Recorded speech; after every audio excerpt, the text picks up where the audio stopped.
雞蛋只加清水煮就錯了，多加這一步，雞蛋殼輕輕一碰就掉，真實用。雞蛋是我們生活中最常見的食物之一，它營養價值豐富，含有優質的蛋白質和卵磷脂。我們每天吃一個雞蛋，就能夠為身體補充營養。同一個雞蛋不同的做法，消化吸收率是不同的。煮雞蛋可以保證營養被100%的吸收，比煎雞蛋、炒雞蛋更加的有營養。看似簡單的水煮雞蛋，做法也是有講究的，很多人總是做不好。比如蛋壳容易破，不是煮不熟，就是煮老了，吃的时候非常影響口感。今天我就給大家分享如何煮出好吃的水煮蛋，只要掌握了這幾個技巧，就能夠讓水煮蛋又嫩又軟，蛋殼一拉就掉。一起來看看吧。首先根據家裡面的人數，準備適量的雞蛋放入大碗中，仔細看看蛋殼有沒有磕碰裂痕，否則在煮的時候就容易開裂。然後我們在雞蛋中加入1勺食鹽，適量的小蘇打，再倒入清水，然後攪拌化開，給它浸泡5分鐘，這樣就能殺毒消菌的同時，還能軟化雞蛋殼表面的污垢。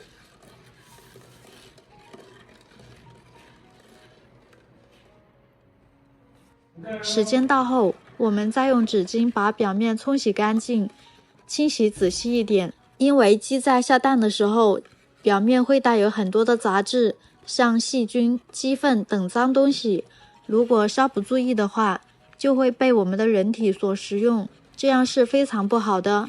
洗雞蛋的時候呢，我們一定要注意，每次吃多少洗多少，千萬不要一次性洗太多，因為雞蛋的表面有一層自帶的保鮮膜，如果清洗過後就不容易存放了。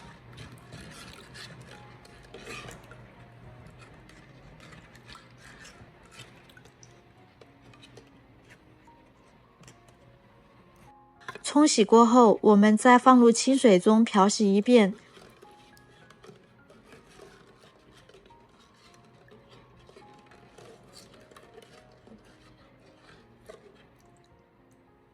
洗好之後直接放入鍋中，這點大家要注意了，無論是洗雞蛋還是放雞蛋，手法一定要輕拿輕放，不要讓雞蛋殼受到任何損傷，不然在煮的過程中非常容易爆殼，蛋液流到鍋裡，這樣就失敗了。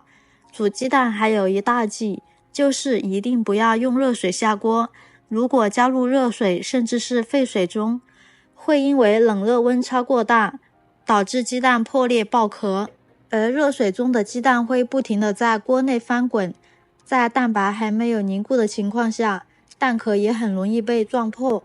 此外，用熱水煮雞蛋還容易導致雞蛋口感變老，吃起來發柴。正確的做法是冷水將雞蛋下鍋，能夠避開熱水煮雞蛋帶來的一系列問題。煮的過程中，水溫有個漸變的過程，從冷水逐漸變成熱水到沸水，可以給雞蛋適量水溫更多的沖換時間。等到水煮熱，雞蛋開始在水中翻滾時，裡面的蛋白基本已經凝固了，就不容易出現蛋殼被撞破的情況。而從口感上看，冷水煮出來的雞蛋吃起來更嫩滑，很多人這時候就已經開始煮了，其實也還少了一步。我們往鍋中加入1勺食鹽，適量白醋，食鹽能夠讓雞蛋入底味，還能讓雞蛋更快凝固，而白醋是酸性物質，可以讓蛋殼上的碳酸鈣發生反應，讓蛋殼變軟，彈性變強，煮的時候就不會被撞破了。而且加了食鹽，白醋煮出來的雞蛋更加的鮮嫩。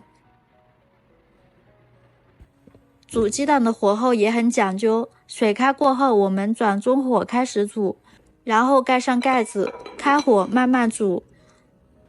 煮雞蛋的時間，一般水開後1到2分鐘的時候，雞蛋還處在溏心的狀態，這時候雞蛋還沒有煮熟，細菌還沒有被殺死，因此並不太適合食用。水開後3到5分鐘時，雞蛋的蛋黃處於剛剛凝固的狀態，顏色看上去比較深，這時候雞蛋口感最嫩，雞蛋已經煮熟了，並且沒有煮老。水開後超過5分鐘時，蛋黃看上去乾乾的，顏色也會變淡。這時候的雞蛋雖然煮熟了，但是吃起來口感欠佳，容易噎人。因此我們煮制的時候，等鍋中水開後煮個3-5分鐘，這時候雞蛋的口感是最好的。時間到，用漏勺撈出，大家可以看到沒有一個開裂的，非常的完整。然後把它放入冷水中浸泡2分鐘，讓雞蛋迅速降溫。冷水降溫能讓雞蛋的蛋殼與蛋肉快速分離，而且雞蛋在剥殼的過程中也不燙手，這樣雞蛋去殼時就變得更加的容易。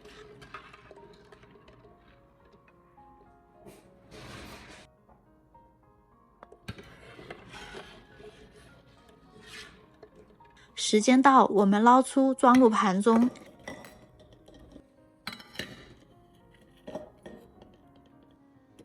現在我來剝給大家看一下，泡過冷水的雞蛋去殼非常輕鬆，蛋殼與蛋白完美的分開了，輕輕一剝就可以剝開。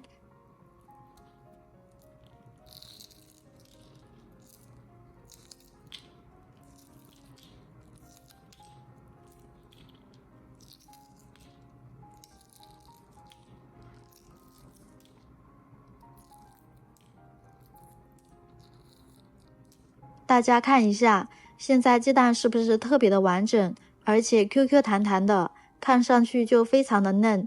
現在我用刀劃給大家看看，可以看到雞蛋的蛋黃非常的鮮嫩，一點也不老。水開後煮3到5分鐘，鮮嫩適中，蛋黃金黃金黃的。而這個時候的雞蛋也是最營養的，也不用擔心有煮不熟的地方。方法大家都記住了嗎？我再給大家總結一下。1. 雞蛋下鍋前一定要用鹽和小蘇打清洗乾淨。2. 雞蛋煮的時候要加2樣調料，就是鹽和醋，能讓雞蛋更加的鮮嫩。3. 水開後轉中火煮3到5分鐘最好，這個時候口感最佳。4. 煮熟的雞蛋用冷水泡，蛋殼一剝一拉就掉。好啦，今天的內容就分享完啦。在這裡我有一個非常疑惑的問題，不知道有沒有網友給我解答一下。吃了這麼多年的雞蛋，一直搞不清楚是先有雞還是先有蛋，有靠譜的網友科普一下嗎？歡迎評論區留言。今天的視頻內容就結束啦。